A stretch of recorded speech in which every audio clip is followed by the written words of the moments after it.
Why did the Christian movement come into being? All scholars agree that the Christian faith, or the Christian movement, the Way as it was called at the first, came into existence because the original disciples firmly and sincerely believed that God had raised Jesus from the dead. And they proclaimed this message everywhere that they went. Indeed, Christianity could not have come into existence without this prior belief. It's difficult to exaggerate what a disaster the crucifixion was for these first disciples. It didn't simply mean that their beloved master was dead and gone. It was far more than that. Under Old Testament law, anyone who was executed by hanging was literally under the curse of God. He was a man accursed by God. And the Jews applied this Deuteronomic passage to crucifixion as well. So that what the crucifixion of Jesus revealed, in effect, was that the Pharisees were right, after all. That for these 3 years, these disciples had been following a man under the malediction of God, a man who was a heretic, a Jewish schismatic, an accursed man. So that the crucifixion put a tremendous question mark behind everything that they had believed and trusted their lives to. And therefore the crucifixion for these disciples was literally a catastrophe. And the resurrection of Jesus is what enabled them to believe that Jesus was Messiah after all, that God had vindicated Jesus by raising him from the dead, despite the fact that the Jewish leaders had crucified him for blasphemy. It showed that his claims were true after all.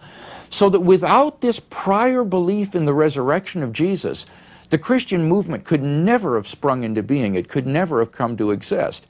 So the question then becomes, well, where in the world did the disciples come up with this outlandish belief that God had raised Jesus from the dead? If you deny that Jesus really did rise from the dead, then you've got to explain the origin of the disciples' beliefs in terms of either Christian influences, pagan influences, or Jewish influences on them. Well, now, obviously, it couldn't have been the result of Christian influences for the simple reason that there wasn't any Christianity yet. Since the belief in Jesus' resurrection was foundational for Christianity, it cannot be explained as the later retrojection of the Christian church back into the records, because there wouldn't have been any Christian church had they not believed in the resurrection to begin with. But neither can it be plausibly explained from the side of pagan influences.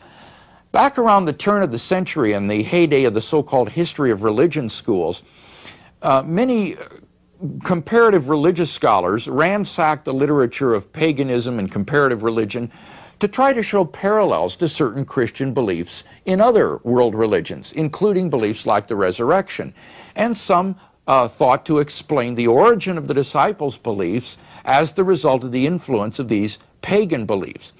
The movement, however, soon collapsed, and this principally for two reasons. First of all, the parallels were spurious. The myths of dying and rising gods, such as Adonis and Osiris in pagan mythology, are not attached to historical persons at all. Rather, these gods are merely symbols for the passage of the seasons, as in winter the god dies, and then in spring he comes back to life again as the new crops come up and the spring brings new birth again. These are merely symbols for the passage of the seasons. And it would be simply unthinkable for the original disciples to believe that their compatriot, Jesus of Nazareth, was risen from the dead on the basis of these myths about dying and rising seasonal gods.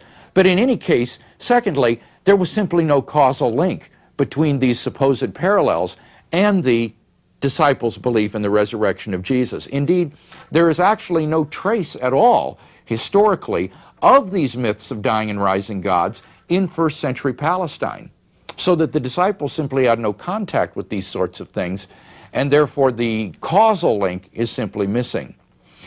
Thirdly, what about Jewish beliefs in the resurrection? Well, again, I've described a moment ago how radically different from the resurrection of Jesus the Jewish beliefs about resurrection were. In fact, Joachim Jeremias, a famous German New Testament scholar, has said that there is nothing in ancient Judaism which is even comparable to the resurrection of Jesus.